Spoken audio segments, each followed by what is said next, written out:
move in here, I'm also going to record this in case we need it. So, okay. It appears that we are live. So, welcome, everyone. This worked much better this month. Welcome, everyone, to our should say second, not fourth, second burning issues conversation. I am Jenny Knuth, ladder burner consultant, I guess, and we've got Chief Executive ladder burner Alan Patterson here, as well as two wonderful organizational professionals. Alan's over there climbing a ladder. We'll bring out the flames in the matches eventually here. But today we are coming together to really talk about preparing employees for success. So last month we got together with three university professionals for their lens on who is responsible for preparing graduates for the world of work. And so we'd had this plan of, okay, next month, which is this month, we're going to talk about, all of this from the lens of employers. And then next month, which we'll get to at the end, is really from that, young professional, intern, just getting started. So it'll really be an intriguing, dynamic to get that really 360 perspective. But before we get into that, I want to introduce you to our conversation panelists. We've got Kim Hiddle. Kim is program manager with the School of Continuing Education with University of Wisconsin-Milwaukee. And Kim has spent much of her career empowering diverse populations to access the university system or university experience in the Metro Milwaukee area. She has significant experience really coaching and mentoring in small private colleges, but of course, most recently in the state university system. And Kim, what I love that you share about yourself in this work that you do as program manager of the School of Continuing Education is that you help people love their jobs again, which Yep. if that's not ladder burning, I don't know what is. So Mhm. it's no surprise that you both have crossed paths with Alan in your work in this collective area through Mhm. University of Wisconsin-Milwaukee. Um, and Alan, is there anything? I mean, I met Kim at our book launch chat a few months back, but Yeah. you guys know each other a lot better. So, is there anything you I, would add about Kim? yeah, it was it was it was downhill right from the beginning. I think it's fair to say we have uh, professionally reached a new low. And there's pretty much everything's on the table when Kim and I uh, engage in a discussion. It's very theatrical. I like It's that. always I don't know what you're talking about, Dr. Patterson. uh, My, I do declare. my. all right. Well, thank you for joining us today, Mhm. Kim. We're excited to have you. Our second panelist is Bill Bunzel. Thank you for joining us today, Bill. Bill is a VP at Society Insurance, and Society Insurance is a business insurance carrier that it's headquartered in Fond du Lac, but really they've experienced significant growth to many additional states over the last handful of years throughout the nation. And you guys really pride yourself on extraordinary care of your policyholders, but especially your team. I just know that from working with many different people in the community and within society. And Bill is, of course, been a part of that growth and care since the early 90s with Society Insurance. And that is pretty significant. I mean, when you think about being with a company that long, it's somewhat unheard of in this day and age. So I think it's really great and fantastic. They are doing something right, Bill. You are doing something right. So that's wonderful. And Bill and I know each other through various community involvements, the Women's Fund and the Green Dot Bystander Intervention training that you've done, some Sophia leadership programming and different conversations there. And what I always appreciate about Bill is that leadership perspective and really his genuine dedication to connecting with people, knowing people, growing people. Bill, you are a true bridge builder. So when Alan and I were talking about this panel, yeah, we were like, all right, Bill. And Alan's like, I know Bill. So happy to have you. Glad you could join us today. Thank you. Awesome. Great. Well, let's excuse me, I can just go ahead, add- Alan. No, that Bill and I've known each other almost as long as I've been in Fond du Lac, 12 years, because we were in a leadership training program together. And when I don't know, saw you here one time the last year, you reminded me, said, you still eat almonds like you did before?" I remember you used to bring snacks to class. And it's like, yeah, I still do that. It was the smallest baggies I've ever seen. The baggie was about this big. Yeah, but it was chock full. It was chock full of almonds, and he would just munch on them through the day. And it was a strategic leadership program I was going through with one of my peers. And I brought your name up recently, and not only Mike Zychek and I were like, yeah, Alan. Dennis Saldana, one of our newest vice presidents here, speaks very highly of the training he got from Alan as well. Yeah. So great influence here at Society, Alan. Thank you. That's awesome.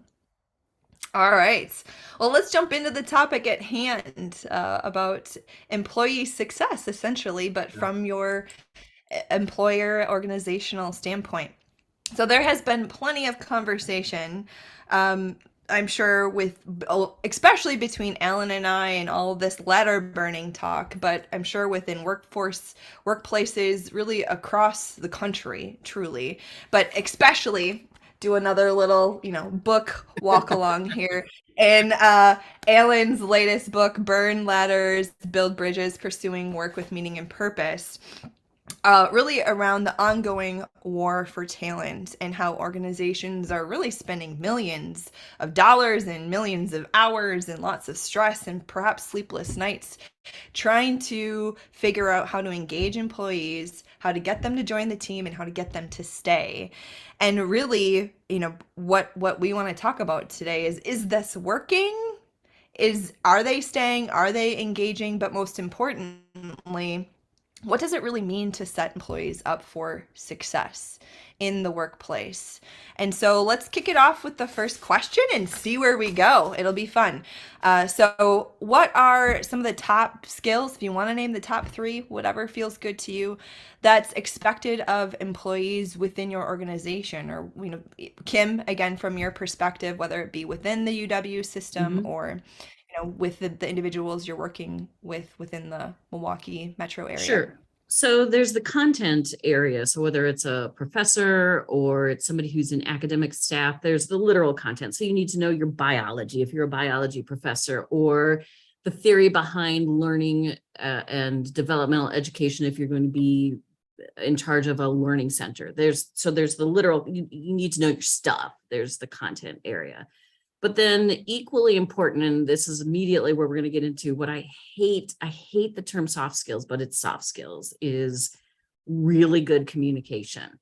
And that's reading, speaking, listening, and writing. Speaking, listening, and writing. So those 4 things have to be there. And then to me, the third, and these are all equally important, is self-assessment. If you know who you are, then you're halfway home. Yeah. So content, communication skills, self-assessment. Everything that you're saying, you use different language, but that's everything that I've heard too. The soft skills tenfold. That's what I've heard from my experience as well. And what I've heard is people get weird when it's like, oh, it's soft skills, it's the soft stuff. It doesn't, but no, it's the real skills. That's what makes or breaks it. Right. So, I've heard yeah. them described as power skills. I think we've got a marketing issue. So anybody in the webinar who knows great marketing, please help us come up with, I don't like power skills either, because that sounds like I like more real cool. skills. Like Mm. just it's I don't know. Real skills. I like that too. ponder that. Yeah. Mhm. Yeah. So those are Cool. the biggies. Yeah. Alan, anything you'd add, or Bill, what's on your list? Well, I negotiate for a living, so I'm going to negotiate for 4 skills, if I may. Oh, okay. All right. I suppose. I'm a huge Go. fan of the author Patrick Lencioni. That ideal team player, that hungry, humble, and smart model, and that smart being the people skills, your ability to get along with others. Oh yeah. But I shared these with my wife, and so we had several discussions, and then my adult children, since I got this, Jenny, we had the same discussion, but they said, boy, Patrick Lencioni is missing one, that you guys, how we raised our 4 boys, and it's that fearless resilience. There is going to be setbacks, and a lot of people struggle dealing with a setback. And it could be, just in a coaching meeting with your boss. But that resilience to get ahead is so important, as well as those skills that Patrick Lencioni talks about. We encourage people here at Society, and my 4 children's employers is interesting that they have the same model. Fail, be honest about your failures, fail fast and move forward. And but some people just struggle with that first failure they have, and they can't deal with that. Hey, you need the resilience to go forward, because the further you get in your career, there's going to be stumbles along the way, and it's all how you deal with those challenges in your life. So those. Yeah. Well, I'm glad you negotiated 4, because they're good. I mean, really in combination with Kim's. Yeah. So let me ask on the issue of the non-technical skills, given that we've all talked about this. Mhm. Where do people pick those up? And I'm thinking, if you look at, and we're not trying to make this in the ether. It's like, is this something that's clearly addressed and dealt with in schools? Is this something clearly addressed and dealt with in businesses, or not? I mean, what's your take on that, Kim? I mean, I think it's all over the place. I think it depends on the school. I think it depends on the program. And in terms of business, I think it depends on the dedication of the leadership team to seeing it as valuable. So Bill, you mentioned one of the important skills is people's ability to get along and understand the concept of teamwork, and how essential that is. Oftentimes what I have seen in both my own direct experience and in working with one of the things we do at the School of Continuing Education is we do customized programs for, and Alan, you know this because you're one of the instructors I call on the most to come out and work with customized clients. We'll take our show on the road. So a company will contact us and say, hey, I see you have this class about from technical expert to strategic leader. Can you bring that to our company? Sure can. But is when there's a failure of a team, when a team just is not gelling, and then a company will say, maybe this is about those interpersonal skills. Or as I was sharing before this conversation went live, I'll get calls from employers. Do you have an interpersonal communication class? Because I have someone I have to send. And that's when we know something's not working out at somebody's place. And boy, that's going to be a happy participant in one of our classes because they've been dragged into class because something just isn't working well. So your question was, where do people learn this? I think it depends a lot on the institution that they go to. I'm going to tout a regional institution. I worked for 12 years as an adjunct at Alverno College, and social interaction is actually one of the 8 abilities at Alverno. And so it is woven into the DNA of an Alverno graduate that you look at social interaction and the importance of that in your success. So that is, I think it depends on the institution, your educational background. In terms of employers, I think you look at mission statement and you can tell if somebody is paying attention to some of those, if an institution is paying attention to those things. Or, this is a terrible way to explain it, but this is the analogy that came to mind. You know that your cleaning service isn't working when it becomes apparent. You know you don't have good interpersonal, soft skill, whatever we want to call it, when there's problem. Unfortunately, that's when a lot of companies start to pay attention to it. A terrible analogy, but kind of works. We get it though. Yeah. So that's what I've seen. And it's interesting when we are brought in to be the cleanup, to continue with that terrible analogy. We have worked with companies which will remain nameless for reasons that are going to become apparent. It works really well when leadership is in the room for those kinds of classes too. If it's leadership saying, oh, our employees can't get along, come and fix it. That's not going to get fixed.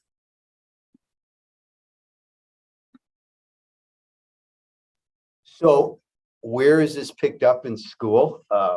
When I surveyed the 4 boys, my youngest talked about, he's a computer engineer, now works for SpaceX. And he said, boy, in the classroom, I didn't pick up a whole lot of how to work on a team, but he was on a club, solar car club. And they had to work through issues as a team. They had a set deadline and a goal. And he said, boy, all the challenges, we're all incredibly smart. Most of the people on the club were 4.0 students, but you put a group of highly educated technical people together and you put them on a project. He said, I learned more in the solar car club, how to get along with teammates, than any education I had. And he said, it was ugly at times, but we had a goal. And he said that prepared me more than anything for his software engineering job at SpaceX. Those dynamics go on every day, he says, but listening, working through issues together. And I thought that was a fascinating explanation. How do we create more opportunities like that before they enter into the workforce? Yeah. I think the more, so that's problem-based learning, and the more you can work that, and sorry, Jenny, the more that can be worked into any, whether it's technical college, whether it's the 4-year institutions, more problem-based learning like you're talking about, where you're bringing together teams to solve an issue, the better off it's going to be. And problem-based learning, if I remember correctly, was part of Harvard Medical School, is where I remember hearing about it first. So you know, let's tackle a problem. Let's put the theory to the test. Let's take something messy and make it work. Yeah. Bring the human aspects in. I mean, that's just inevitable. That's how it comes to play.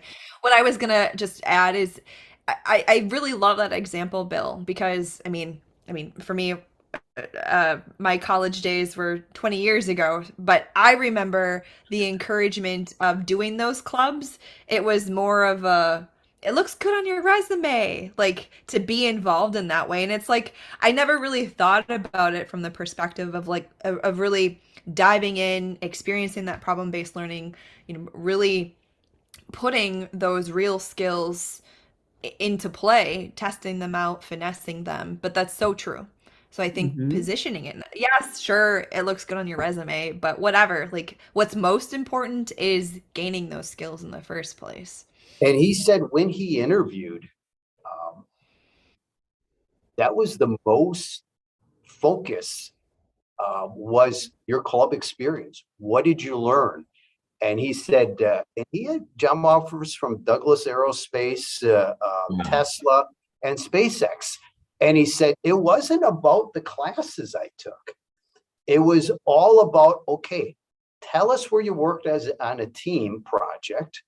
And he said, to be honest with you, in class, we would have team projects, but you'd always have those that didn't want to carry their weight, and you wanted the good grades. So you carried the weight of the entire group. Absolutely. But real life is not like that. And he said, in Solar Club, everybody had to be pushing forward. We carry nobody, we push forward as a group.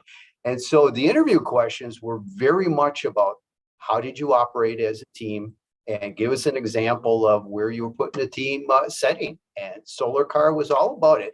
And the troubleshooting during the race itself, he said they were all fascinated by being stranded on the side of the highway, being in lead, Right. and the car breaks down. What do you have? It sounds like that spaceship scenario. Okay, we got 3 rolls of toilet paper and some duct tape.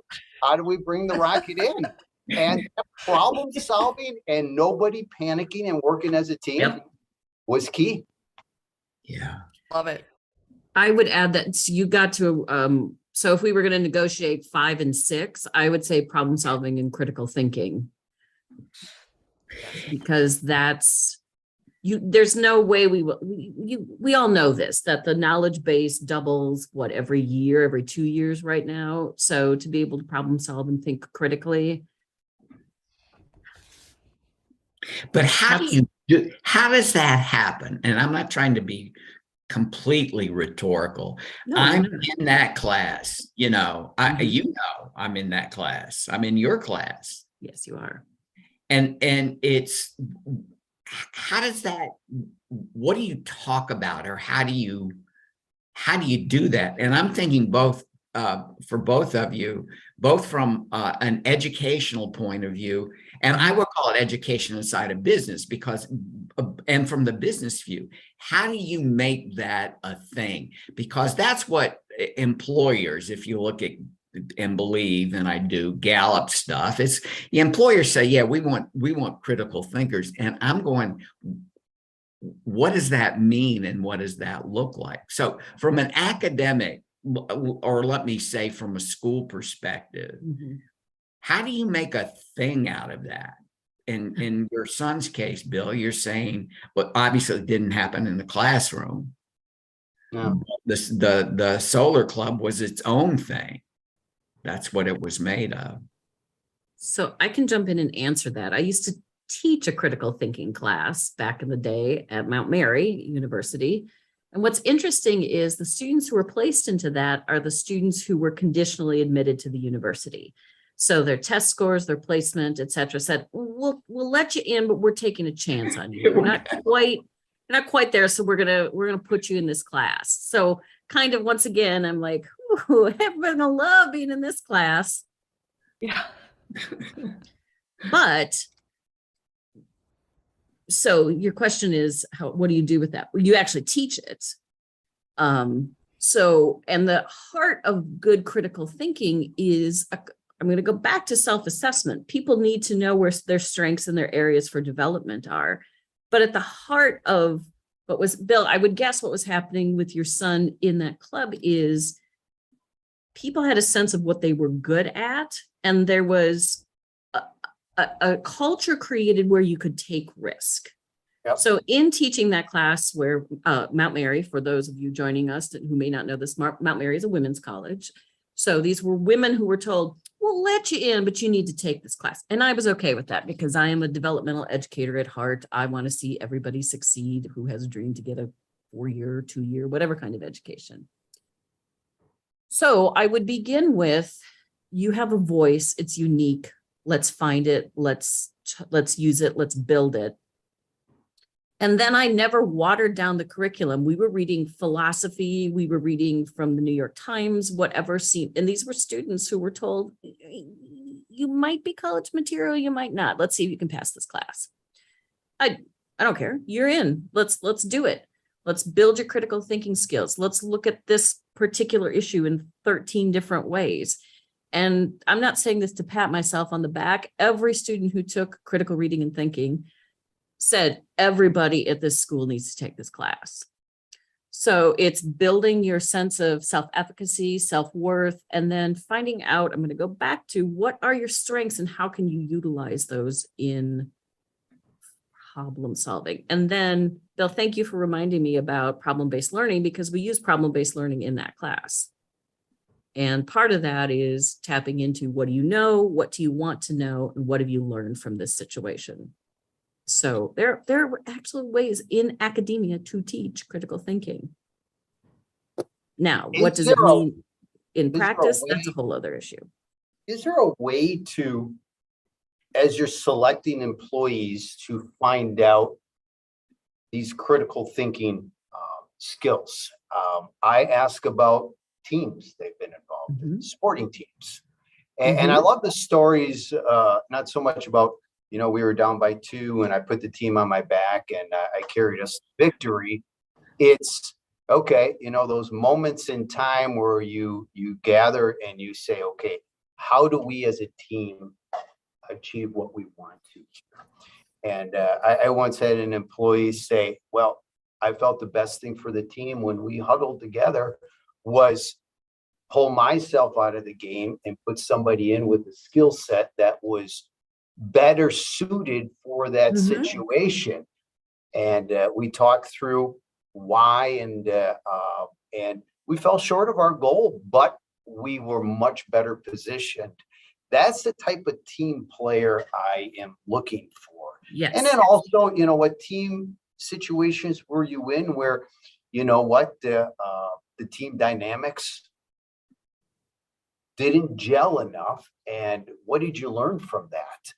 And those types of situations. So given what I have seen over the years, I change my interviewing to try to find out if they've been in those tough situations and what happened.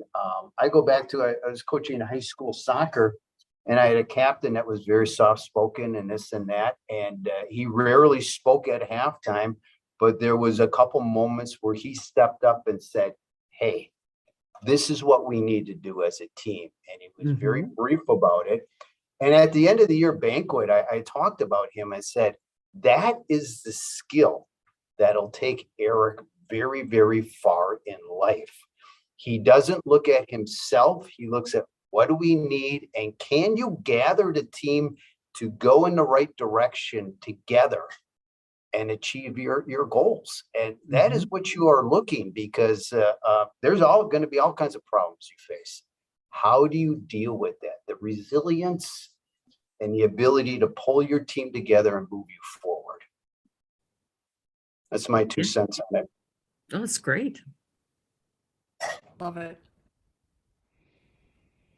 The idea. Well, let me ask the second part again, and I'm curious to hear your responses on this. How do you teach critical thinking at work, in the workplace, or reinforce it, or coach for it, or educate for it, whatever the proper word is? How do you make it a thing at work, in the workplace? Kim?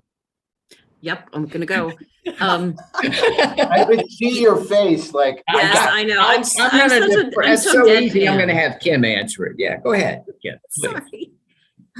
You don't give the answers. You provide for space to give answers. And I'm going to go back to when it's possible, you create space for failure.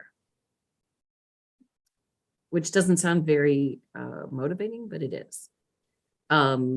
So how do you teach critical thinking in the workplace?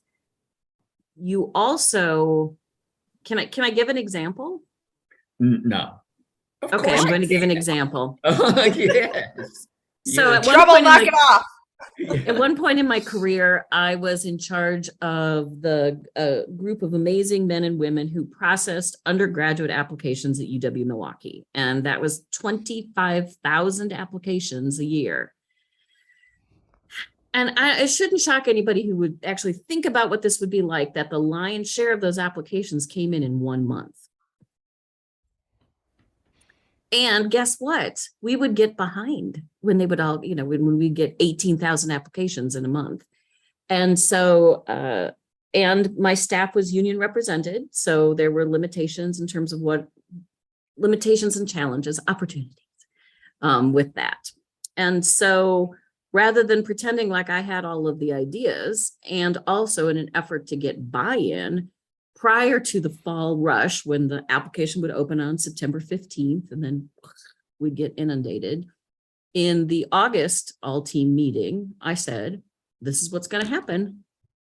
You tell me. You're the experts. Let's talk about how are we going to meet this challenge? And there had also been a change to the admission standards. We were doing holistic admissions. I'm speaking jargony stuff, but there was a reason to have this discussion beyond just how can we be more efficient. And I made it safe to be able to have that critical thinking discussion. I said, well, here, I set up the framework for here are the limitations that we're dealing with. If we had, and I think I even said, if I had a magic wand and we had unlimited resources, what would this look like? So let's think, let's be creative in our thinking. And they said things like, what if we did overtime before we were behind? What if we did, their ideas were 1,000 times better than what I would have come up with alone. So, critical thinking, there was buy-in, there was shared responsibility. It was really, really great. So I think this is not, ooh, I'm so cool. It was creating an environment to make it safe. We were always behind on applications. Everybody is at a certain point because you're just crushed. If you hope you're crushed with applications. So how do we do this? And it's creating that environment again of safety, the ability to fail, people knowing, what they're good at and what they're not good at, and how do we balance that in the team, and saying, all ideas are welcome right now. We're brainstorming. What if there was no limit to our financial, let's see what we can do. And we came up with great ideas, and we all of the metrics were amazing that year. And it was the model we continued to use for several years after that until I moved to a different position within the university. So I think that's modeling so Alan, your question was, how do you teach it in the workplace? You model it and you give people the chance to experiment. Well, I'm not trying to force fit this into the language that I've used. It's just, you create the conditions for success. Yes. I mean, you've got a problem, let's just solve it. I'm recently on a board, and we've been messing around with a decision or what we're going to do for 8 months. I said, I realize I'm such a divergent thinker. I could go off in 28 different directions. But here's what I just realized. Don't think of this as what we're doing. Think of this as solving a problem. So what's the problem, and what are our options? Right. Bill, what's your take? Well, unlike Kim, I've made hundreds of mistakes in this area by sharing my thoughts on a situation, and then find that everybody in the room agrees with me. So I've had to force myself to speak last when we have a predicament. And I got to tell you, the solutions that they come up with is so much better than the ones I thought in my own head going into meetings. In 2020, our company experienced the highest volume of new claims into the department that we've ever seen in the history of the company, the 100-year history of the company. And I got my manager in the room, and he says, well, let's bring in some of the people closer to the situation and ask them, how do we handle this? It was like drinking from a fire hose, these losses coming in from the derecho that went through Iowa, part of Wisconsin, Illinois. And I had to bite my tongue during the entire meeting. And we just said, hey guys, what do you think? And they came up with the most off the wall ideas. And I look at the manager and he said, okay, let's do it. And afterwards, I'm like, Gabe, how are we going to do this? Gabe and Gina, this is impossible. They said, you know what? They're closest to the situation. Let's see if this works or if it fails. It ended up working and building the morale of the entire department. We were giving property losses to people that had never handled property losses, and giving a break to the property adjusters and not giving them any losses for 3 days so they could catch up. And it was the most off the wall idea, and it worked. So I always go back to that. You know what? No matter how off the wall, sometimes you have to implement some of these ideas and fail. What do we do? How do we adjust and move forward? And that's a lesson I will never, ever forget, because my idea was much more structured and would have just killed the morale of the entire team. So giving that safe place for any idea is a good idea, and we'll agree on even the craziest of ideas. But if we fail, we're going to have to re-meet and adjust and go forward. I'm a slow learner, Kim. I should probably go back to college, and maybe it was the Marquette University education. I should have gone to UWM. I don't know. I worked at Marquette too. They're all good. Yeah. Well, a lot just comes with time and experience and trying and failing. You know, it's interesting too, as I'm listening to you both share your experiences, which are fantastic. One of the things that I wrote down initially was like what you had said, Kim. You see people coming in for whether it be real skills support or critical thinking support, problem-based or problem-solving support, whatever it might be, when there has been failure. So like that just sparks something in me to think, okay, what can employers do, organizations do while they're waiting for failure? Which I was like, oh, there's something there that's interesting. But then when you came back and you said what's important for developing that critical thinking is providing space for failure. And so it's like, all right, well, they're doing what they said, but it's this interesting dynamic of like a little bit of this, a little bit of that. And obviously every culture or organization is a bit different, but the biggest thing that's standing out to me is there's a shift in mindset that I think leaders and managers and organizations need to have around some of that. So I don't know, just some things connecting in my head. Yeah.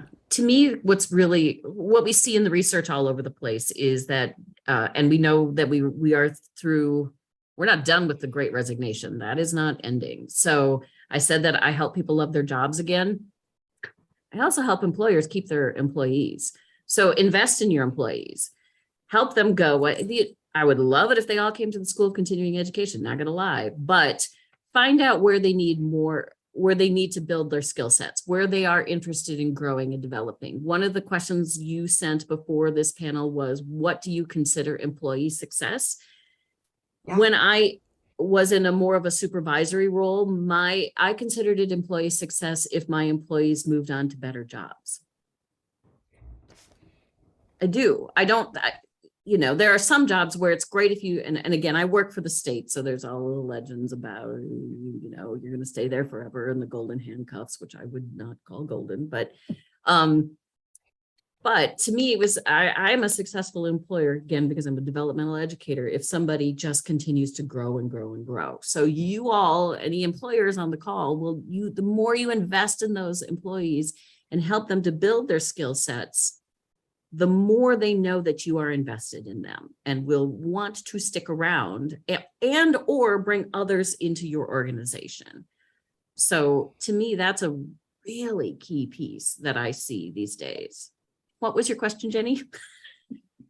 Well, I don't know if there really was Yeah, no, there wasn't really a question. I was just connecting some dots. And so, Yeah. I think part of it, though, how you fit it into redefining or connecting to what employee success means and realizing like, okay, a organization's idea of employee success is different than that leader or manager's idea, which is different, perhaps even different than that employee's idea of success. So, Right. yeah, I mean, it's there really was no question, but I appreciate how you pulled it all together.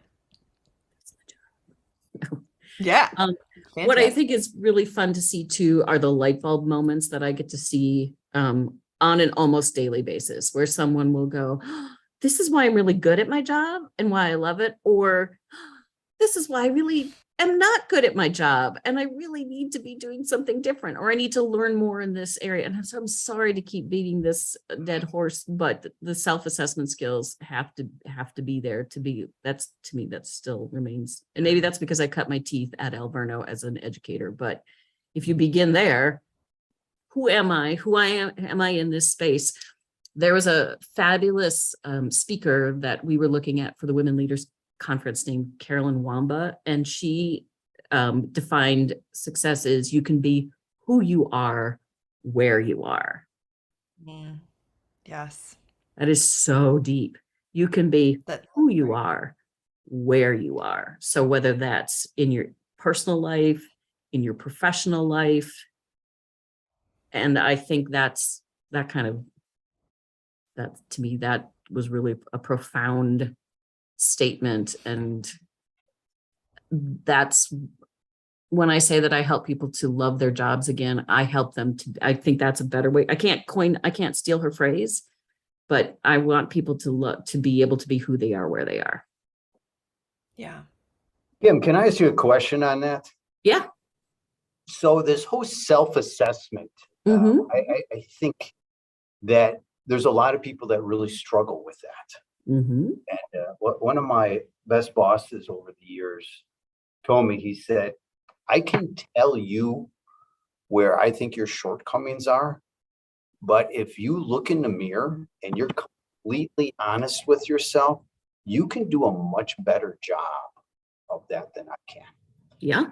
You get to the point in a career where you have to do that more often than you may feel comfortable, and you're not going to get the feedback, because some employers will bring you up to a level that they're just like, hey, they're so valuable there, you know what, I'm going to tell them every year that they're doing a great job and give them that standard increase. But it's at that point that that employee's got to say, okay, if I want to get to that next level, I'm going to hang out with people at that next level and figure out what they have, and then do that self-assessment and say, okay, on my own, this is what I need to do. And Mhm. I've done that throughout my career, and it's been invaluable. But a Mhm. lot of people aren't comfortable doing that. They expect the employer to say, here's a laundry list of things Right. you need to Oh, work on. 100%. Right. Right. And it's only going to be as successful as your willingness to be honest about who you are.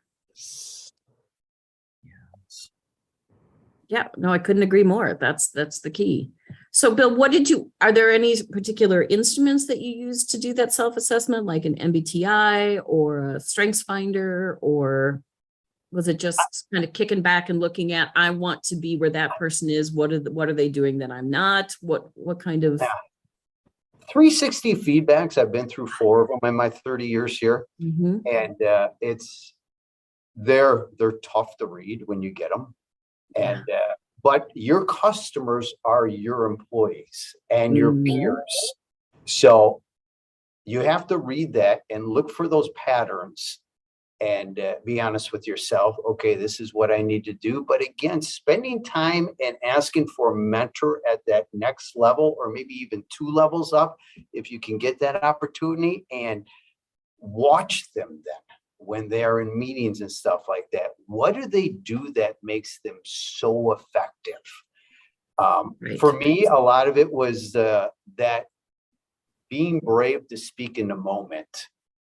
And so I've been in Toastmasters for the last 15 years. that ability to, that impromptu little speech that you have to give in meetings and gather your thoughts so quickly together and deliver an impactful 1 minute little speech. And so that's what it was for me.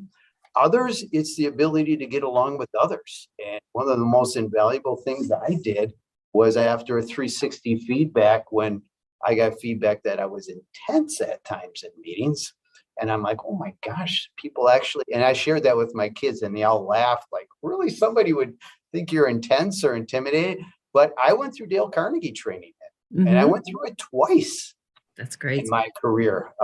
That winning friends and influencing others. And it's a fantastic training piece. And see, you looked at that, you said, this is where I need there's a challenge or a growth opportunity. And you took that on and said, I'm going to take that seriously. I'm going to do something about it. And that's fantastic. But you got to own your career. Yes. You have to own your career. And yes, you do. When the Generation Ys and Zs, you know, when I got an opportunity to talk to them, I'm just like, man, find a mentor that's going to be completely honest with you and own your path. Own your path.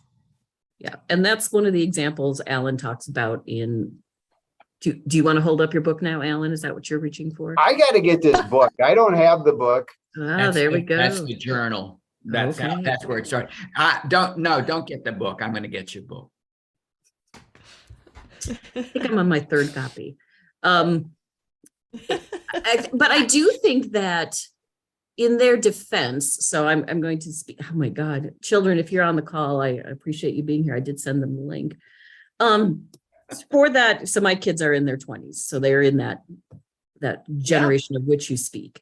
They have been marketed to so heavily, and I'm speaking to this from an admission standpoint too. No wonder they think things are going to be handed to them. We can't blame them. They, you know, we did from an admission standpoint an assessment of a standard high school student. By the time they're a junior, this was probably 12 years ago, the amount of direct mail that an average high school student received, mail, like direct mail 12 years ago, was the height of a fifth grader. Like if you stacked it all up. So we have been like, marketing, please, we want you. You're so important to us. So it's no shock that when we kick them out of college with their degree, who's going to tell me what I'm supposed to do with my life? Because this has been happening to me for the last 12, 14, 16 years. Right. So the fact that there's supposed to be ownership now about that's, not many are prepared. And then there's the developmental psychology behind it about where they are in that way. So it's, you know, in defense of anyone in the early career stage, very few of you are prepared, unless of course your mother buys you Alan's book to give you as a graduation present, then you're going to be okay.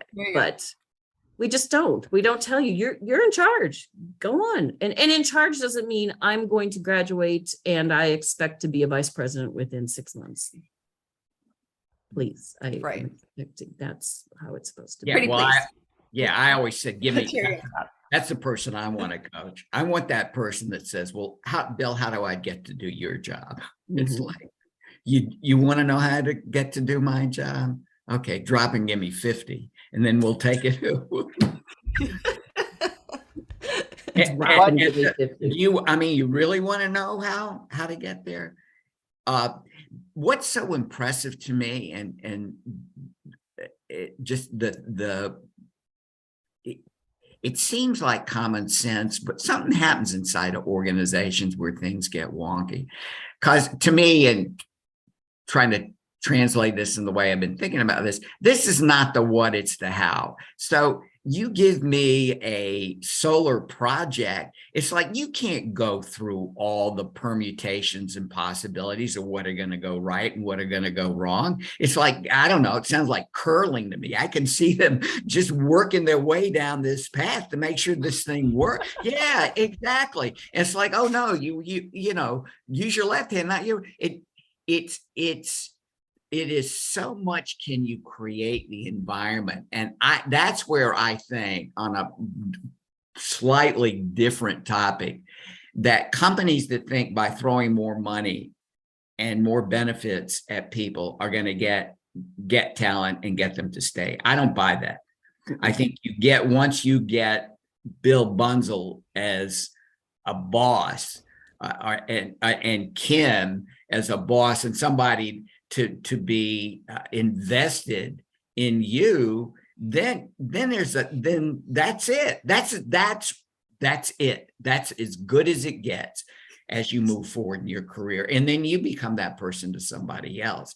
So my point is that when we're talking about what you know and how much you know, and listen, if you're working at SpaceX, there's probably a lot you have to know, I would think. And yet again, what are the defining pieces of what makes someone successful? And I guess each of us in our own way feels some obligation to help people with that. Well, I got to tell you that there was a point in my career that if we won a big trial as a department, that's where I got my most satisfaction. Not anymore. It's getting that person to that point where they never thought they could be in that place and feel as if they're succeeding. And but I will tell you, I think the Generation Ys and the Zs, we can learn so much from them. They find that work-life balance. Yeah. And we want them working 60 hours a week. You know what? That's what it takes to succeed. I want to learn from them how they do it. They're much more efficient, and they have a bigger purpose beyond these walls as to what's important to them. They're more community. They're more saving the earth, and charitable organizations and stuff. And I think that is so cool. And my 4 boys look for employers that embrace that. Mhm. That, hey, it's more than just making the widgets every day. I want to feel like I'm part of something bigger. Yeah. And that's where I am open to learning from the younger generation. How do we create that as an organization? Yeah. You'll get a copy of the book. I want to buy the Well, book, Alan. Let me buy it. I love that. I'll let you guys bicker about that outside of this. You can arm wrestle it out or something. I love all of your additions, and we're coming up on the hour here. It's been fantastic, and to kind of summarize and wrap it up, I would love to hear, and there's been stuff too that we've talked about here that maybe you want to come back and really emphasize, but what would be your top recommendation for employees in finding success in their work? And then what would be your top recommendation for employers? Kim, go ahead. Oh, no, please. Well, right after I leave here, I get to talk to all of our interns in our company about how I got where I am. So this is great prep. But the recommendation to employees is, don't be scared to have the conversation with your manager or any career development coaching even outside of your manager. And Are you sure you haven't read this? No, I haven't. And It's great. then Keep talking. own your career path. Mhm. And that is that self-assessment. That is so key, Kim. So thank you for reminding me of that, how that's so important in their journey. But that would be my advice. Mhm. I'm going to go back to for employees. I love the idea of own your career path. That's absolutely it. And I'm going to add to that, get yourself to a place where you can be who you are, where you are. That is the profoundness of that statement can be taken as deep and as wide as you like. So get yourself to be in a place where you can be who you are, where you are. So that's for employees. For employers, create a learning lab. Aha, Alan, I brought it back to that. Yes, create learning Jaw lab. drop. There we go. One of Alan's favorite things. But if you create a learning lab, then people can be who they are, where they are. But you will see the opportunity. And Bill, you've given many examples of where you created a learning lab for people you were working with to be able to be their best selves and create the synergy of people being able to be their best selves, created outcome that far exceeded what anybody would be able to do individually. So that's what I would say to employers, and reinforce that learning lab with external training provided by places like the School of Continuing Education. Hey-o! Brought it up. That's great. Love the drop. I got to do it. Can I say? There's a great Mhm. story, and I'm sure it mutates depending on what college you went to, but I heard it as Dean Smith coaching Carolina in a close game, like, with 5 seconds left. It's probably Duke or not, doesn't matter. And he called a timeout. And in the huddle, you got everybody now huddled around him. He looks at him and says, "Isn't this great? We're down by 3 points with 5 seconds to go. Oh my gosh, how much fun is this?" It's like, yeah, so let's go out and win. Why not? Why the hell not? Why the Yes. hell not? I'm going to share a quick story. We talk about sports and what kids learn in that. My son was in medical school, and he called me and he said, "Dad," he says, "I got some bad news. Sit down." And I'm like, "Oh my gosh." I sit down and he says, "Well, I got a really bad grade." And he seemed really upbeat, which was really strange to me. I'm like, "Okay, what are you going to do? We've never solved our kids' problems." He says, Coach Kreiser in high school wrestling taught us that in life, there's going to be moments where you're behind. How do you dig deep and convince yourself, I've been here before, I can do it? He says, "Dad, I'm down by 3. It's the last period of the wrestling match. I've been there before, I've done it, and I can pull this out." And he did. And it's almost as if he was kind of cherishing that moment. And Mhm. that is what you look for, employees. Yep. Have you been down? Have you pulled yourself out? Because there's going to be moments. And once you own your career and you're willing to live in those moments, boy, you're going to go far. And he's an ER doctor today and Wow. loves it. Wow. I want him. I want you to not be in an ER. Okay. I'm going to go with that. That's great. Great story. Awesome. Well, Alan, do you have any closing remarks? We're do. coming up at a couple minutes to do. Yeah, no, as typically as I do, I interrupted you. Well, thank you, Kim, and thank you, Bill. And we know we share something. This isn't frivolous, serendipitous, by chance accident. No, no, no, and no.